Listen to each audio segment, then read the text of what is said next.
होइन बुढो बाहिर चाहिँ 12 बुक्ट गरेर कमाउने नेपालमा तिमी र म रमाउने जेनी जेनी यो जेनीले मेरो मर्का चाहिँ क्या बुद्धि है यतिलाई चाहिँ म जेनीलाई मान्छु या त्यसै जेनी नाम त्यसै हुन्छ र जेनीको नामै काफी छ के जेनी नामै जेनी अब जेनीले फेरि व्यवहार पनि त्यस्तै गर्ने के जेनीको दिल पनि सभा छ होइन जेनी त खुल्लम खुल्ला दिलको मान्छे हो नि म त एकदम खुल्ला दिलको मान्छे हो चतुरे फेरि जेनी भनेपछि जेनै फालिदिन्छ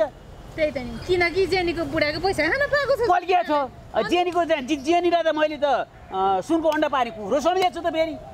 होइन त अन्डा रे सुनको अन्डा पानी कुखुरो भने जस्तो के अब बुढाले उता पठाइरहन्छ तिमीले पाइरहन्छ तिमीले पाएपछि मैले पाएको सरै हो भन्न खोजेँ नि त हो त होइन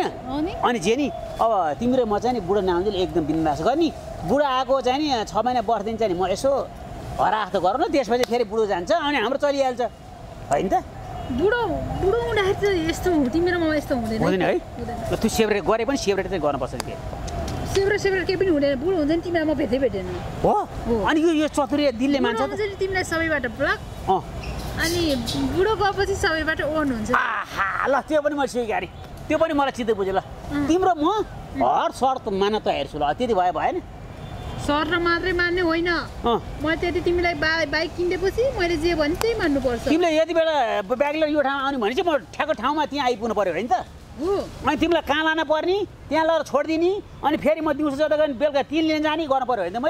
मैले त जे भन्ने त्यही मान्नुपर्छ मलाई जहाँ भने त्यही पुऱ्याउनु पर्छ जहाँ भने त्यही घुमाउनु पर्छ घुमाउनु मात्रै पर्छ कि रमाइदिनु नि पर्छ मैले सबै गर्नुपर्छ सबै पर्छ त कुरै नबुझे ए भने कुरा त बुझेको छु तै पनि जेनीले के भन्छ नि भनेर पो त चतुरले नबुझ्ने कुरा हुन्छ चतुरले त भन्दा अलङ्कार बुझ्ने मान्छे हो नि अनि अब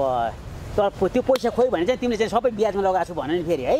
भनिहाल्छु फेरि बुढो उता आएर त्यो त मैले दिएको 10 लाख खोइ फेरि चतुरले बाइक किन्ने भनेर फेरि त्यो महिलाहरूको रुद्र घन्टी हुँदैन रे कुरा खोजिन्छ र भन्छ त्यो बेलामा जो हो नि 10 लाख खोइ भने चतुरले बाइक किन्ने भन्यो भने त फेरि हाम्रो त पर्दाफास हुन्छ नि फेरि हाम्रो मात्रै होइन मेरो र मेरो बुढोको पर्दाफास हुन्छ हो त्यसकारण त्यो बेला चाहिँ राम्रो दिमाग लगाएर बोल है टक्क बोल्दाखेरि मैले भन्छु नि फल्नाले यसरी मागेको अनि त्यसलाई चाहिँ ब्याज तरिकाले म हो त्यो भन्न मिल्छ त्यो त कुरा घुमा त तिमी पनि जेनी मायर छँदै थियौ नि मायर जेनी त हेर नि यहाँ वरिपरि नि मङ्की कस्तो मजासँग आउँदो रहेछ है आहा मङ्की देख्यो हेर न त्यसले कस्तो बोक हो त्यस्तै बाइकमा त्यस्तै बोकेर हिँड्दा ल त्यसै गरी बोकेर नि त्यसले त मुनिबाट बोकेको छ मैले त्यसरी बोक्नु मिल्दैन होला नि तिमीले माथिबाट बोक हो म माथिबाट बोक्छु ल आहा मङ्की ल हेर जेनी आहा मङ्की ल ल ल ल्याएर जसरी यी मङ्कीहरूले रमाइलो गरेका छन् नि त्यस्तै बिन्दास जिन्दगी हामीले पनि बनाउनुपर्छ है बुढो विदेश जान देऊ कमाउनु देऊ उहाँ फोन गर्दाखेरि तिमीलाई कस्तो छ मलाई आराम छ बरु तपाईँ राम्रोसँग चाहिने काम गर्नु होला स्वास्थ्यको ख्याल गर्नु होला भने बुढालाई माया गरिराख्नु नि गर नि फेरि कुरा बुझ्यो के बुढोसँग झड्किने ठस्किने अनि एकाले लसक गर्ने सँग गरे बुढाले सँग गर्छन् तपाईँले खाना खानु भयो भएन तपाईँ अहिले ड्युटीमा हो कि